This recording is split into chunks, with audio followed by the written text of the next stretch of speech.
Chapter 8. Theme. I put off writing this chapter until the very end. Theme is perhaps the slipperiest subject to discuss. It's like trying to grab a hold of a fish. Just when you think you understand it, it slips out of your grasp. It helps me to remember that another phrase for theme we use inside of StoryGrid is controlling idea. This central idea drives our story. The first place we look to find our theme is the value at stake in our global genre.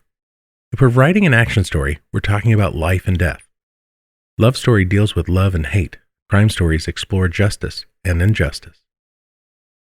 Our theme is something that we, as a writer, believe about the value shift and want to try and convey to the reader through our story. We identify this as the reason or cause driving the value shift from the beginning to the end of our story. It can be deep and meaningful, as in The Great Gatsby, a worldview plot where the luminary agent moves from belief to disillusionment. We could say the theme of that story is disillusionment comes when you believe money will buy love and fulfillment.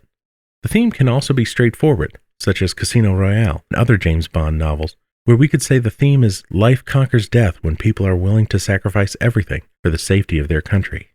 I think of theme as answering the question, what do we want people to believe when they are done reading our story? Our theme may change often as we work our way through our story. Most writers have trouble identifying their theme until the book is finished.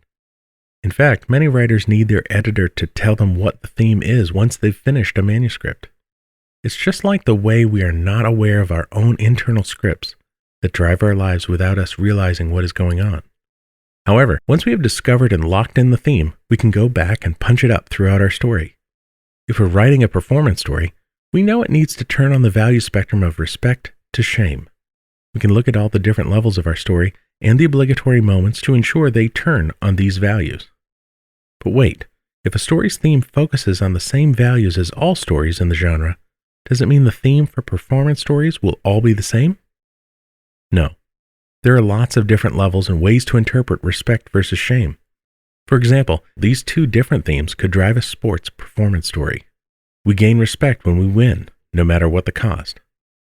We gain respect when we play honorably and to the best of our ability, even if we lose.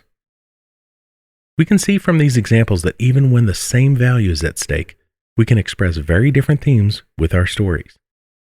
Once we have written a draft or two and identified our theme, we can review our story units and obligatory moments to ensure that not only do they turn on the correct value, but they also turn in a way that reflects our theme.